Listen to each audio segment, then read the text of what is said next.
بسم اللہ الرحمن الرحیم۔ عزیز دوستو، اگر دعائے قنوت یاد نہ ہو تو وتر میں کیا پڑھیں؟ تو واضح کرتا ہوں کہ دعائے قنوت وتر میں دعائے قنوت کوئی ایسی مخصوص متعین دعا نہیں ہے کہ اگر اس کو نہ پڑھا جائے گا تو وتر ادا نہیں ہوں گے۔ البتہ دعائے قنوت کا پڑھنا احادیث میں بکثرت آیا ہے، اس لیے بہتر، افضل اور اولیٰ یہ ہے کہ دعائے قنوت ہی پڑھی جائے۔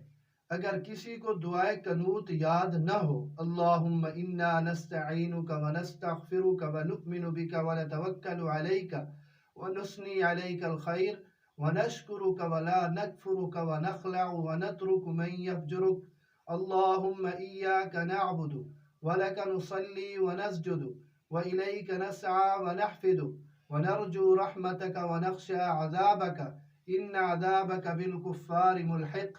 یہ ہے دعائے قنوت۔ اگر یہ کسی کو یاد نہ ہو تو ربنا آتنا فی الدنیا حسنہ وفی الآخرۃ حسنہ وقنا عذاب النار یہ بھی پڑھ سکتا ہے۔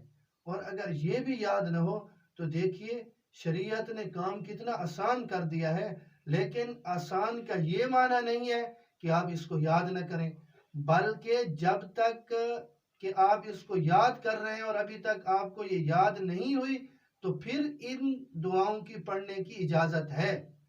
اور اگر آپ یاد ہی نہیں کر رہے تو پھر آپ کے لیے یہ کوئی اچھی بات نہیں ہے۔ تو جب تک یہ یاد نہ ہو، ربنا آتنا فی الدنیا حسنہ یہ بھی آپ کو یاد نہیں ہے، دعائے قنوت اللہم انا نستعینک یہ بھی آپ کو یاد نہیں ہے، تو آپ اللہم اغفر لنا یہ 3 بار کہہ لیں، رب اغفر لی 3 بار کہہ لیں، اللہم اغفر لی 3 بار کہہ لیں۔ لیکن پھر واضح کرتا ہوں کہ دعائے قنوت یاد کرنی چاہیے، جب تک یہ یاد نہ ہو اس وقت تک آپ کو اجازت ہے کہ یہ اور دعائیں پڑھیں۔ اور اگر آپ یاد کرنے کی زحمت ہی نہیں فرماتے تو پھر یہ آپ کے لیے شریعت نے آسانی جو پیدا کی ہے، اس آسانی سے آپ ناجائز فائدہ مت اٹھائیں۔ اللہ مجھے اور آپ سب کو دین کی سمجھ